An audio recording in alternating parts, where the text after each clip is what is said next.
Ezekiel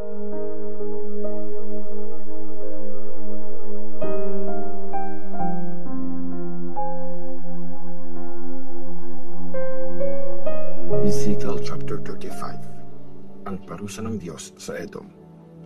Sinabi sa akin ni Lord, Tao, magsalita ka laban sa mga taga-Edom.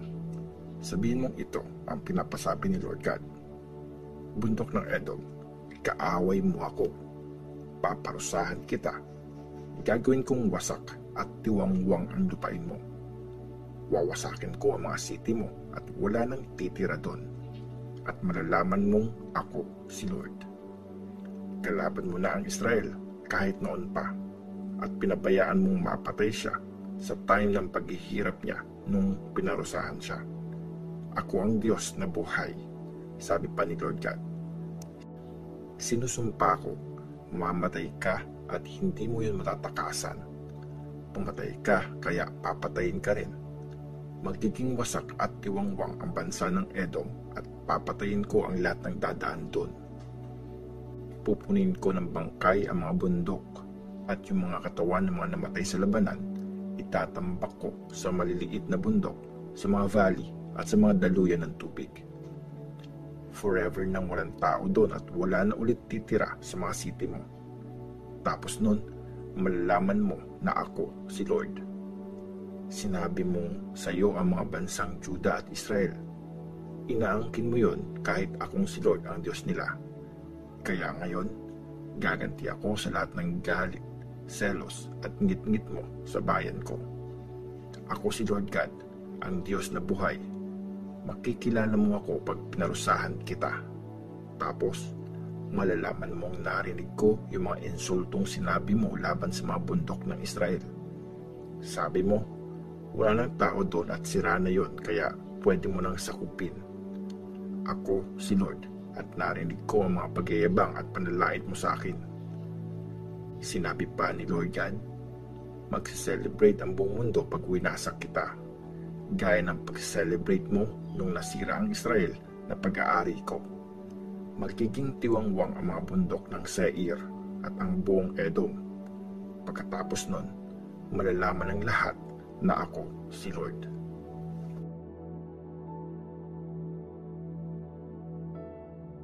Ezekiel chapter 36.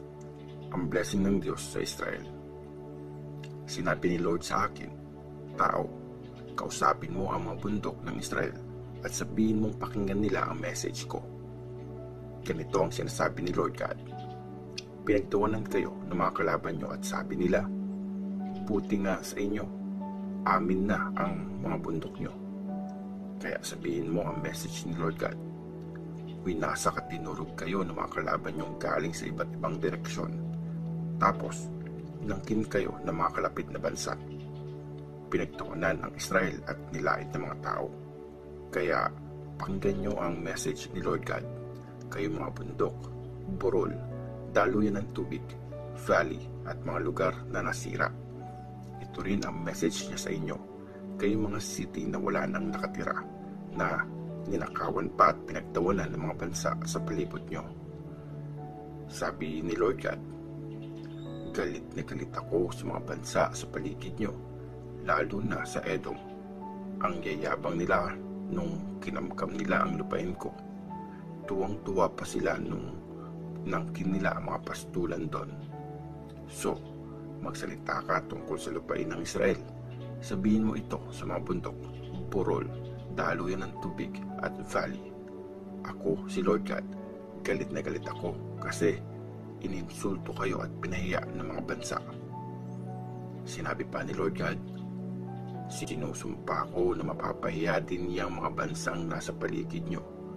Pero kayo, mga bundok ng Israel, ilalago ulit ang mga puno nyo at mamumunga yon para sa bayan kong Israel na malapit nang umuwi. Kakampi nyo ako at tutulungan ko kayo. Bubungkalin at tataniman ang mga lupain nyo.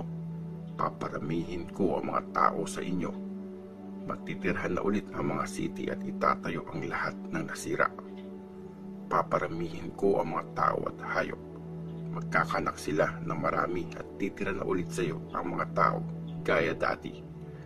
marami pang mabubuting bagay ang gagawin ko sa inyo, mas marami pa kesa dati. At dahil dyan, makikilala niyong ako si Lord. Ibabalik ko ang bayan kong Israel para tumira ulit sa lupain. Sila ang magmamay-ari sa inyo kasi kayo ang mana nila at hindi nyo na mapapatay sa gutom ang mga anak nila. Sabi pa ni Lord God, sinasabi ng iba na hindi kayo nagpo-produce ng sapat na pagkain kaya namamatay sa gutom ang mga tao sa bansa. Pero mula ngayon, hindi mo napapatayin sa gutom ang mga tao. Akong si Lord God ang nagsasabi nito.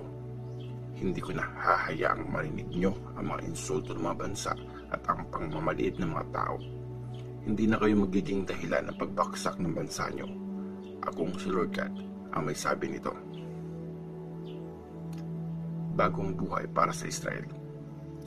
Sinabi ni Lord sa akin, tao, nung nakatira ang mga Israelites sa lupain nila, pinarumi nila yon dahil sa pamumuhay nila at mga ginagawa.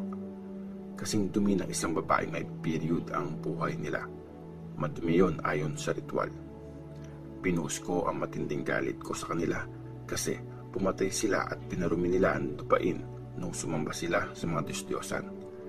Ikinalat ko sila sa iba't ibang lupain at bansa. Hinatulan ko sila ayon sa mga pinaggagawa nila. At kahit saan sila napapunta, ininsulto ang banal kong pangalan dahil sa kanila.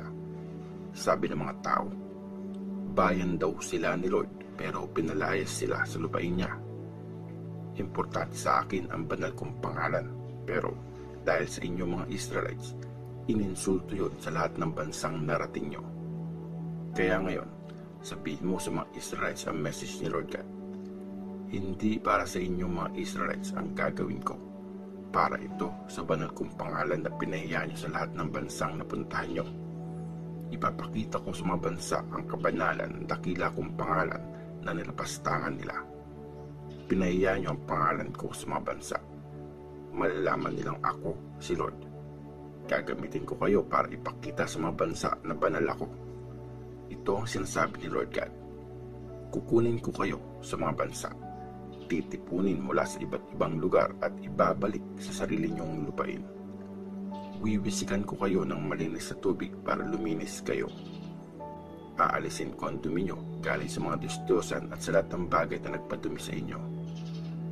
Bibigyan ko kayo ng isang bagong puso at bagong isipan. Kukunin ko ang puso nyong pasaway at papalitan nyo ng masunuring puso. Ilalagay ko ang espiritu ko sa inyo para masunod nyo ng maigi ang mga batas at utos ko. Tapos nun, titira kayo sa lupaing binigay ko sa mga ninuno nyo. Magiging bayan ko kayo at ako ang magiging Diyos nyo. Lilinisin ko ang lahat ng karumihan nyo. Padadamihin ko ang mga harvest para hindi na magkaroon ng tagutom dyan sa inyo. Padadamihin ko ang mga prutas ng mga puno at harvest ng mga bukid para hindi na kayo mapahiya sa ibang mga bansa dahil sa tagutom. Tapos, maaalala nyo ang inyong kasamaan at yung mga maling ginawa nyo. Manditiri kayo sa sarili nyo dahil sa inyong mga kasalanan at di pagsunod sa akin. Tandaan nyo, hindi ko to ginagawa para sa inyo, Israel. Gusto kong ikahiya nyo ang mga ginagawa nyo. Ito ang sinasabi ni Lord God.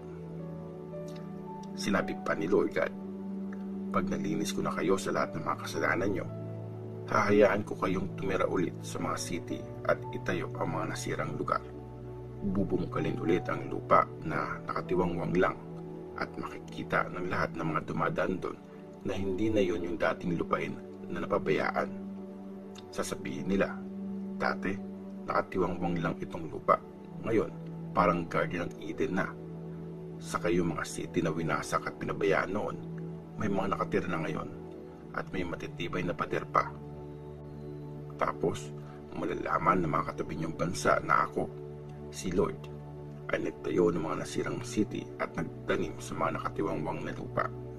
Akong si Lord ang nagsasabi nito at gagawin ko talaga ito.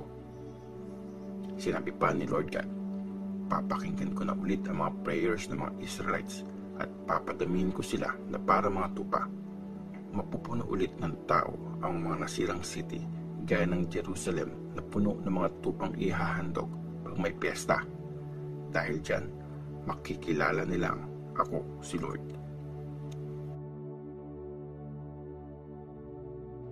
Ezekiel chapter 37. Ang Valley ng mga Kalansay. Naramdaman ko ang power ni Lord at dinala ako ng kanyang espiritu sa isang valley na puno ng kalansay. Nilipot niya ako sa lugar na yon at nakita ko na napakaraming kalansay at valley at tuyong-tuyo na ang mga yon. Sabi niya sa akin, "Tao, tingin mo ba pwede pang mabuhay ang mga kalansay na yan?" Sumagot ako, "Lord God, kayo lang po ang nakakaalam yan." Sabi pa niya, "Magsalita ka sa mga kalansay. Sabihin mo sa mga tuyong buto na makinig sila sa salita ni Lord. Ito ang sinasabi ni Lord God sa kanila. Bibigyan ko kayo ng hininga at mabubuhay kayo. Lalagyan ko kayo ng litid, laman at balat. Bibigyan ko kayo ng hininga at bubuhayin ko kayo ulit. Tapos nun, makikilala niyong ako si Lord." So, sinunod ko nga yung inutos sa akin. Habang nagsasalita ako, nakarinig ako ng ingay. Tapos, nagkukunik-kunik na yung mga buto. Nakita kong nagkaroon ng mga litid at laman yung mga kalansay. Tapos, nabalutan yun ng mga balat. Pero, hindi sila humihinga. Sinabi ng Diyos sa akin, "Tao, tawagin mo ang hangin. Sabihin mo na inuutusan siya ni Lord God na umihip mula sa lahat ng direksyon. Hingahan niya kamo ang mga patay na katawan at buhayin sila ulit." So, sinunod ko yung inutos sa akin. Pumasok ang hangin sa mga katawan. Tapos, nabuhay sila at nagsitayuan. Sobrang dami nila. Parang isang napakalaking army. Sinabi sa akin ng Diyos, "Tao, parang bansang Israel ang mga kalansay na yan." Sabi nila, "Para tayo mga tuyong buto, wala na tayong pag-asa. Pinabayaan na tayo." Kaya, sabihin mo sa kanila, "Bayan ko, ako si Lord God. Bubuksan ko ang mga libingan nyo. Ilalabas ko kayo doon at iuuwi sa lubay ng Israel. Bayan ko, makikilala nyo ako si Lord pag pinuksan ko ang mga libingan nyo at binangon ko kayo mula sa mga patay. Hihingahan ko kayo at bubuhayin. Tapos, ibabalik ko kayo sa sarili nyong lupain at makikilala nyong ako si Lord. Ako ang may sabi nito at gagawin ko ito," sabi pa ni Lord. Magiging isang kaharian ang Juda at Israel. Kinausap ulit ako ni Lord.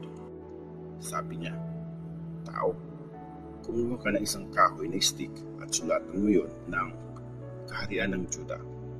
Tapos, kumuha ka ng isa pang stick at sulatan mo naman ng kaharian ng Israel. Pagdugtungin mo ang dalawang yan para magmukhang isang stick lang ang hawak mo. Pag tinanong ng mga kababayan mo kung anong meaning nun, sabihin mo na ako si Lord God at kukunin ko ang stick ng Israel at ididikit ko yon sa stick ng Juda. Gagawin ko silang isang stick lang sa kamay ko. Hawakan mo ang dalawang stick at ipakita mo yon sa mga tao. Tapos, sabihin mo ako si Lord God. Ilalabas ko ang bayan ko sa mga bansang napuntahan nila. Igagather ko sila at ibabalik sa sarili nilang lupain. Gagawin ko silang isang bansa sa isang lupain, doon sa mga bundok ng Israel. Isang hari lang ang maglilid sa kanila at hindi na sila mahahati sa dalawang bansa o dalawang kaharian.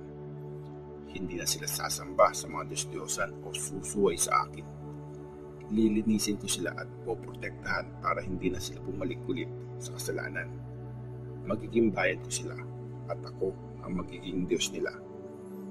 Magiging united sila at ililid sila ng isang shepherd, isang hari na kagaya ng servant kong si David. Susundin nila ng tapat ang mga utos ko. Titira sila sa lupaing binigay ko sa servant kong si Jacob, ang lupain na tinirhan ng mga ninuno nila. Forever silang mapubuhay, pati ang mga anak at apo nila. At isang haring gaya ng servant kong si David ang maglilid sa kanila habang buhay. Gagawa ako ng kasunduan sa kanila para maging ligtas sila walang hanggan ang kasunduang yun. Ibibless ko sila at padadamihin. Itatayo ko ang temple ko sa kalagitnaan ng lupain nila at doon na yun forever. Titira ako doon kasama nila. Ako ang magiging Diyos nila at sila ang magiging bayan ko. Tapos, pag nakita ng mga bansa na nasa gitna ng bayan ko ang temple ko at forever na yun na nandun, malalaman nila na ako si Lord ang pumili sa Israel para maging bayan ko.